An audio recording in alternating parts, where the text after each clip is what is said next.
Pour nous, pour la nouvelle génération d'astronautes européens internationaux, Yuri Gagarin, c'est un peu le pionnier, c'est l'image d'Épinal, c'est la date initiale de la conquête spatiale en fait. C'est l'année zéro. Je ne veux pas devenir biblique non plus, mais c'est à partir de cette année-là qu'on a commencé à compter le temps de la conquête spatiale. Donc même si nous, on n'était pas nés à l'époque de son vol, quand on se retourne et qu'on regarde en arrière, qu'on regarde cette date, on la regarde comme vraiment l'origine de la conquête spatiale, le moment où tout a été possible, le moment où tout a vraiment commencé.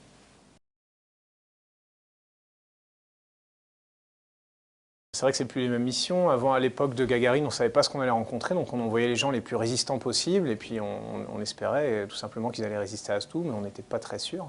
Aujourd'hui, on sait à quoi s'attendre. Quand même, ça fait 50 ans qu'on fait de l'exploration spatiale. Mais par contre, ce qu'on ne sait pas trop bien quantifier, calculer, c'est le côté psychologique. On parle de missions de longue durée. C'est maintenant, le présent, c'est 6 mois dans la Station spatiale internationale. Le futur, c'est 500 jours vers Mars, aller-retour. Donc on ne sait pas ce qui va se passer quand les astronautes vont perdre de vue la planète Terre, parce que c'est jamais arrivé encore. Un tour sur la Lune, c'était une performance, mais on restait quand même à 1 jour et demi de distance. Donc là, quand on va perdre de vue ce berceau de l'humanité, quand on va vraiment être perdu dans le vide interstellaire, pour des mois et des mois, on ne sait pas vraiment ce que ça peut provoquer sur le psychisme humain. Donc dans les sélections d'astronautes aujourd'hui, il y a une importance très très grande qui est donnée à la psychologie, beaucoup de questionnaires, d'entretiens, de tests, d'exercices à réaliser en groupe, etc. Et c'est vrai que c'est peut-être une catégorie qui a beaucoup évolué par rapport à ce que c'était dans les années 50 ou 60.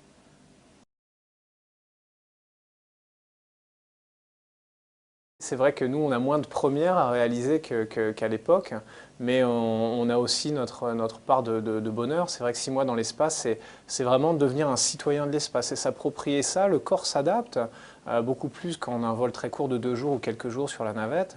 Donc on arrive vraiment à utiliser toutes les ressources du corps humain en apesanteur.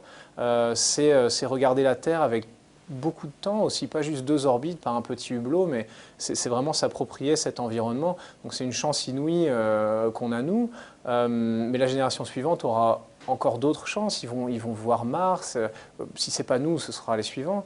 Donc ils vont voir d'autres mondes où on n'a jamais posé le pied, ni même le regard. Donc je pense qu'au final, c'est ça qui est important. Dans le corps des astronautes aujourd'hui, on est effectivement des gens techniques, des gens scientifiques, mais on est aussi des explorateurs. On a envie de découvrir, on a envie d'aller dans des endroits où personne n'est jamais allé, et puis on a envie de revenir aussi sur la Terre pour en parler aux gens et faire partager notre rêve, parce que c'est aussi pour ça au final qu'on envoie des êtres humains et pas seulement des sondes ou des robots.